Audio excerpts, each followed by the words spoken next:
Hello friends, welcome to my channel Gyan Apar, the knowledge that never ends। दोस्तों, आज का जो video है, इस वीडियो में हम ये देखेंगे कि जो हमारा हाउस लोन का इंटरेस्ट होता है वो किस तरह से भरना है और कहाँ जाकर हमें भरना होता है। मतलब जब भी कभी हमें ITR फाइल करना है और हमने कोई होम लोन या हाउस लोन जिसे हम कहते हैं वो ले रखा है, तो उसका जो इंटरेस्ट होगा उसे हम कहाँ फिल करेंगे। अक्सर होम लोन का इंटरेस्ट फाइल करने में लोगों को प्रॉब्लम आती है, तो ये वीडियो आज इसी विषय पर है कि आपको जो होम लोन का इंटरेस्ट है वो आप कहाँ भरेंगे और किस प्रकार भरेंगे।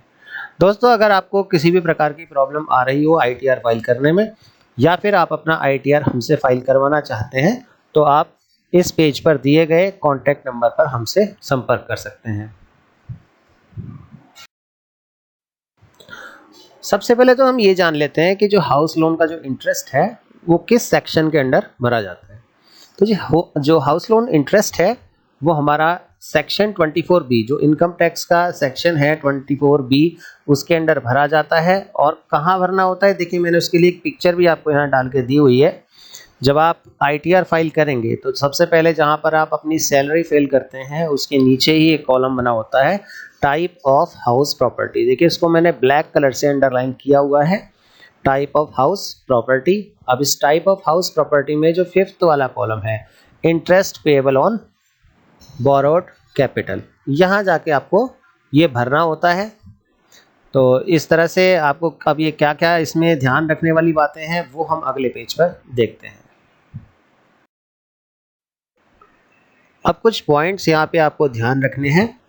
वो पॉइंट्स क्या हैं, देखिए सबसे पहली चीज़ जो हम रिबेट चाह रहे हैं, जो डिडक्शन चाह रहे हैं हाउस लोन इंटरेस्ट पे, वो हमें मैक्सिमम 2 लाख रुपए तक का मिल सकता है। अब इसका क्या मतलब है कि सपोज आपने कोई इंटरेस्ट पे किया है पूरे साल में, जो आपने किस्तें पे की हैं, यदि उसमें आपका लोन का जो इंटरेस्ट बैठता है वो 2 लाख रुपए से ऊपर है, तो आपको उस पे जो 2 लाख से ऊपर होगा उस पे कोई छूट नहीं मिलेगी। वो मैक्सिमम 2 लाख रुपए तक की ही छूट मिल सकती है। सपोज आपने जो इंटरेस्ट पे किया था वो 2,25,000 रुपए था, तो आपको वहाँ मैक्सिमम जो अमाउंट आप भरेंगे इंटरेस्ट के कॉलम में वो 2 लाख ही भरे जाएगा, इससे ऊपर आप नहीं भर सकते। अगर आप भरेंगे भी तो वो ऑटोमेटिकली उसको 2 लाख रुपए ही कंसीडर करेगा।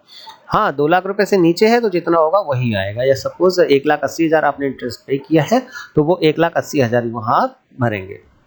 दूसरा पॉइंट जो ध्यान रखना है वो ये है कि जो आपकी प्रॉपर्टी है वो सेल्फ ऑक्यूपाइड होनी चाहिए या वेकेंट होनी चाहिए, यानी खाली होनी चाहिए। यदि आपका मकान है वो खाली पड़ा हुआ है, इसमें कोई रह नहीं रहा है। दूसरी चीज़, या आप वहाँ पे खुद रह रहे हैं तो ही आपको 2 लाख रुपए का आप क्लेम उस पर कर सकते हैं लॉस फ्रॉम हाउस प्रॉपर्टी से।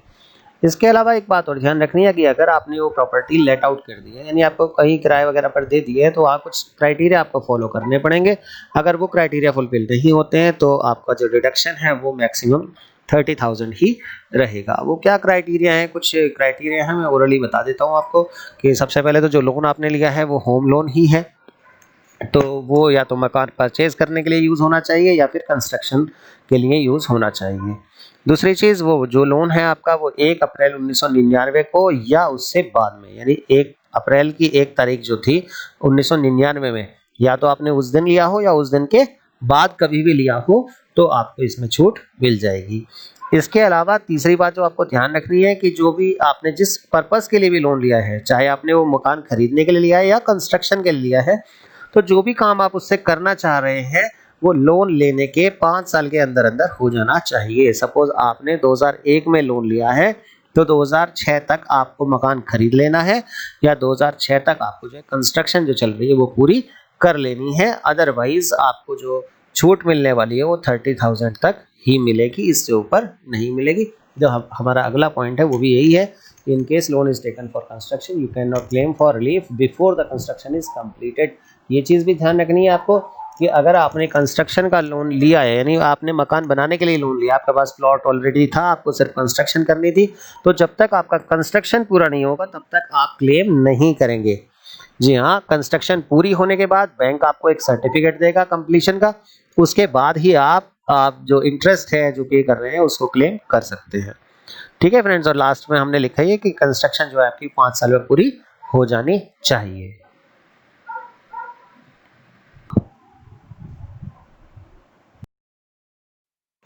अब हमें देखना है कि जो होम लोन का हमारा इंटरेस्ट है उसको हमें फिल किस तरह से करना है, कहाँ करना है, ये तो हम देख चुके थे। पिछली स्लाइड्स में हमने देख लिया है कि हमें कहाँ फिल करना है, कैसे फिल करना है ये ध्यान रखेंगे।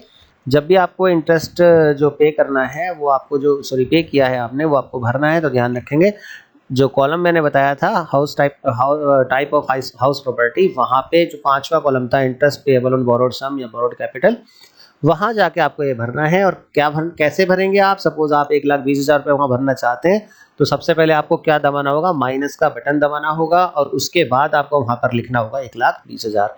बिना माइनस के साइन के आपको वहाँ नहीं भरना, ये ध्यान रखना है।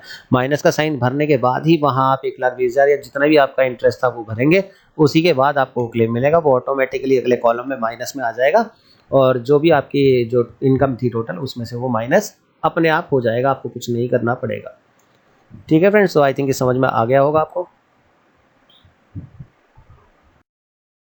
आई होप ये वीडियो आपको अच्छा लगा होगा, इसमें जो इन्फॉर्मेशन दी गई है वो आपके लिए हेल्पफुल होगी। और ये वीडियो अगर आपको पसंद आया है और आपके लिए हेल्पफुल है तो इसको अपने तक सीमित ना रखें, इसको लाइक करें, शेयर करें ताकि दूसरों को भी इससे मदद मिल सके। और अगर मेरा चैनल आपने अब तक सब्सक्राइब नहीं किया है तो चैनल ज़रूर सब्सक्राइब कर लीजिए। मेरे चैनल का नाम है ज्ञान अपार। दोस्तों, किसी भी तरह की हेल्प चाहिए आपको इनकम टैक्स भरने के लिए, आप चाहते हैं कि आपका ITR हम फाइल कर दें, तो उसके लिए आप मुझे कांटेक्ट कर सकते हैं नीचे दिए गए नंबर पर। Thank you very much.